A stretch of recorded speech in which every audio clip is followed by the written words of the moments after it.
Hello and welcome to Occupied Thoughts, a podcast brought to you by the Foundation for Middle East Peace. I'm Peter Beinart, non-resident fellow at FMEP. Today is April 25th, 2024, and I'm delighted to be here with Seth Binder, Director of Advocacy at the Middle East Democracy Center, a merger between the Project on Middle East Democracy and Freedom Initiative. He's an expert in, among other things, arms sales, authoritarianism, human rights, national security, security assistance, and U.S. foreign aid and foreign policy. Seth, thanks for doing this. Thank you. So I wanted to ask a bit about U.S. military aid to Israel and the new debate that's been breaking out about conditioning it. So maybe we can just start by, maybe you could just give an overview of how much military aid does the United States give to Israel every year, and how does the U.S. give it? Yeah, thank you, Peter, and thanks for having me here. This is a big question. I'll try to be concise. So I think, since World War II, Israel is the largest recipient of U.S. military aid. It's not even close.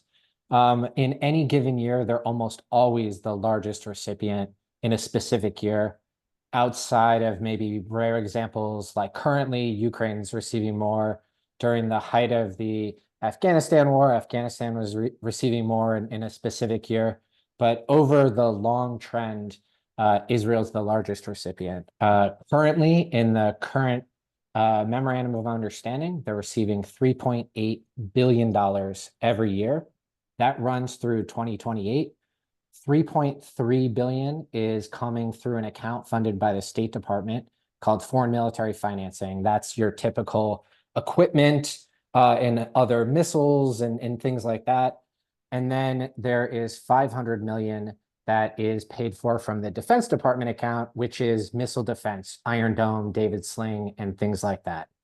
As I mentioned, you have the Memorandum of Understanding.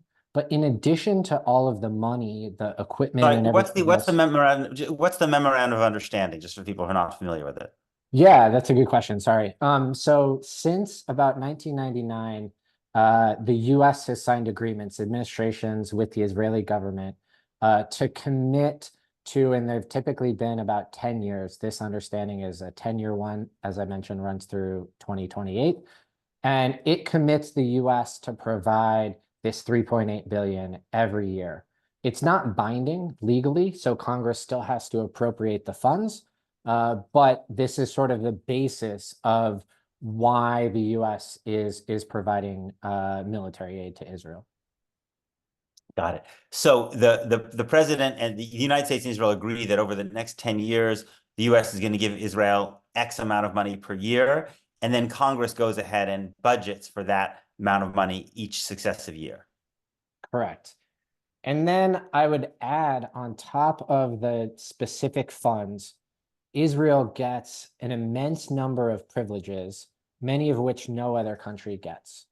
And so you have a thing called cash flow financing that allows Israel to commit future year funds, money that has not even been appropriated from Congress, to buy U.S. arms.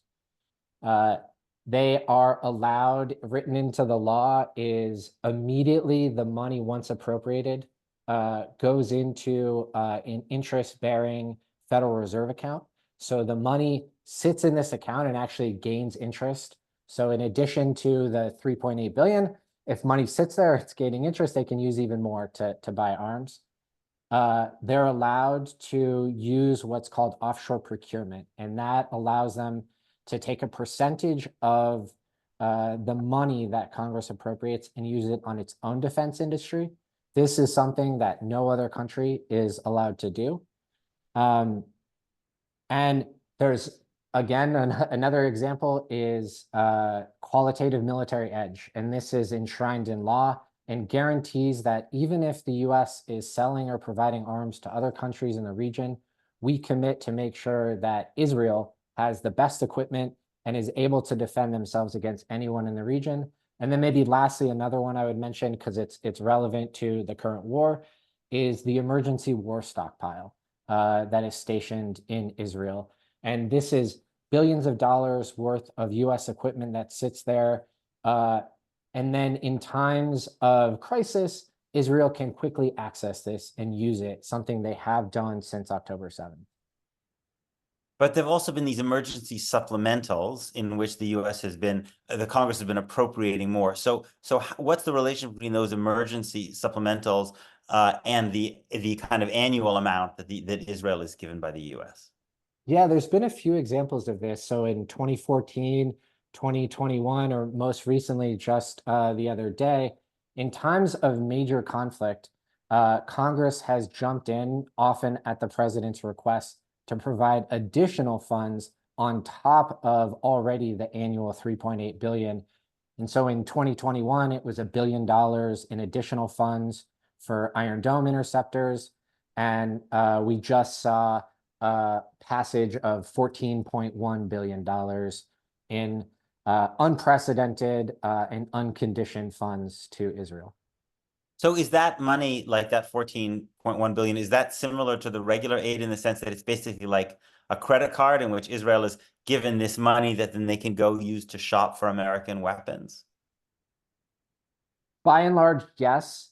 Like the typical annual allotment, a portion of that is allowed to be used for offshore procurement for Israel's defense industry. And in actuality, the Biden administration, in its request, asked for all of the FMF, 3.5 billion as a part of this 14.1 billion, to be allowed to be used for offshore procurement. Congress tightened that a little bit to match the current year, so about 700 million. But it has a huge loophole in there that if the administration and Israel agree, they could actually use all of the 3.5 billion for offshore procurement. So it doesn't necessarily mean it would have to go to the U.S. defense industry. Right. And so just by contrast, can you give me a sense of with other countries that the U.S. Gives military aid to? I don't know, just how does the process work differently for other countries that the U.S. gives military aid to?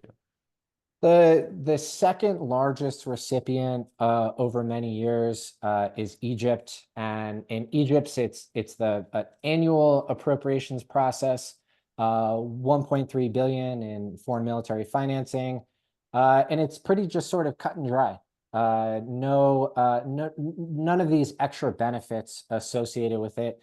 And most other countries operate in this way. They get a portion of money, and then that money is able to be used to purchase U.S. Defense equipment, and they have to have all of that money up front to be able to pay for the equipment. Right, and they can't use it to buy their own weapons. It all has to be spent on American weapons. Correct, and they can't use it. They can't commit future funds that aren't already appropriated to buy weapons. And so the F-35 is a big contract that Israel signed as an example. And they basically committed years into the future to use future military aid to pay for it. Even though that aid hasn't actually been appropriated by Congress yet. Correct, yeah. So there's something called the Ley Law, which, as I understand it, suggests that the U.S. can't give military assistance to any country that has a unit of that military. It can't give money to the unit of a foreign military that is considered to committing human rights abuses. Can you just talk about the Ley Law, what it says? Yeah, you're basically right. So the Ley Law prohibits any unit in a foreign military, foreign security forces from receiving U.S. assistance if they've committed or if there's credible allegation that they've committed a gross violation of human rights. You know, this could be rape, murder, all sorts of big, broad things we would think about in terms of the potential human rights violations. And maybe I should add that this specific law applies to anyone, anywhere in the world. It actually it derives from a bigger, broader law called Section 502B of the Foreign Assistance Act. That law says if there's a consistent pattern of human rights violations in a foreign country, that the U.S. cannot provide assistance at all, period. That's it. That law has basically never been enforced, always ignored. And so Senator Leahy, who has the law named after him, tried to narrow down the scope. So rather than focusing on an entire country, let's just target the units we know are committing abuses and not provide them with US assistance. So with other countries, how does this work? Does the U.S. then go, let's say, I don't know, Colombia or Egypt or Ethiopia or some? How does the U.S. track gather the data to know whether some particular military unit is accused of committing human rights abuses? For most countries, as they're going through the process of using US assistance or and trying to acquire US weaponry, they have to provide a list of the units that are going to be receiving the assistance. And then those units get vetted by the State Department. And if that unit was found to have committed a gross human rights violation, they'd be denied to receive it. There are a few countries like Israel that receive so much assistance that it's unable, the State Department is unable to know exactly what unit is going to be using that assistance. So imagine it's like thousands of missiles that are transferred from the US to Israel. They go into a warehouse. Israel is not able to say, oh, these 10 units are going to be receiving it. And so they can't vet. And for the longest time, that just meant there was no vetting done at all. In the last year or two, they've changed the process. And Israel's agreed to this, where they have to allow the State Department to vet all units of the Israeli security forces. And then the United States provides a list saying these units cannot receive any assistance coming from us. And has the United States specified any Israeli military units that cannot receive U.S. military assistance? As far as is publicly known, no. There's been rumors just in the last week that maybe one specific unit may be receiving a prohibition on assistance, but this is how it would work. The process I sort of just described. The U.S. would send a notice to the Israeli government saying that any equipment you all are receiving, this unit can no longer receive it. They can't receive U.S. training and so forth. Right. This is the Netzah Yehuda unit, a unit made of ultra-Orthodox Israeli Jews. And how significant, if the Biden administration does go ahead with this, has been reported, how significant is this? It sounds like it would be the first time the U.S. has done this. On the other hand, I don't know how you would actually, how could the U.S. actually make sure, as you say, if you're giving thousands of missiles and millions of bullets or whatever, that they're not being used by this particular unit, or that the money could just be fungible and you basically just have, the Israel give its own money to this unit and use the U.S. weapons for another unit? Yeah, that's a great question. Obviously, it would be a welcome decision. Taking this first step is important, but it's far from adequate. I don't think, based on evidence presented by rights groups and others, that this unit is particularly unique. And so, hopefully this sort of opens the door. But it much more obviously needs to be done given the evidence that's out there. I think your question around how do you enforce this is the real kicker, though. This is the real challenge. Once the United States were to provide a prohibition on any particular units, how are they going to actually determine or make sure that any weapon that the U.S. is providing is not used by that unit? That sort of system, to the best of my knowledge, is not in place and does not exist, and I think would be a real challenge in the example of Israel, but honestly for other countries that this situation falls in. There've also been some reports about sanctions that the U.S. has imposed on particular some settlers in the West Bank. So can you talk about kind of how that process works? Is that connected to military aid, or is that something separate? That's something separate. It's a different State Department process, different law that regulates all of that. I think there's implications for the security services down the line in terms of if a specific unit was to be working with said individuals who have been sanctioned, but it's a separate process. Right. So it sounds like from what you're suggesting, if I'm hearing you right, that if the U.S. were to actually really just go look at Human Rights Watch, Amnesty International, other human rights organizations, or even Israeli ones, and go through and look at what was being done by the Israeli military in terms of what was considered credible human rights abuses by human rights organizations, especially in the wake of the war in Gaza, it would actually start, if we took that seriously, it would actually become kind of tough for the U.S. to give any military aid to Israel. Or is that too much of an overstatement? Potentially. Certain laws specify certain things of what could or could not go. Um, one that's been hotly debated lately is Section 620I of the Foreign Assistance Act. And this one is one that prevents military assistance to any government that is prohibiting or restricting U.S. humanitarian assistance. And so in Gaza, this has been particularly relevant. Members of Congress have raised concerns around this law. But in this case, the way the law is written, things like missile defense, Iron Dome, and other things would not be restricted and could still continue to be provided. In the case of 502B or the Leahy Law, some of these others, there is an ability for the U.S. to take action to try to hold units who are committing violations accountable, and yet not cut off all assistance entirely. Right. How much support is there in Congress right now for some form of conditioning military aid to Israel? I think it's growing. Before October 7th, Bernie Sanders was pretty much on his own when it came to this.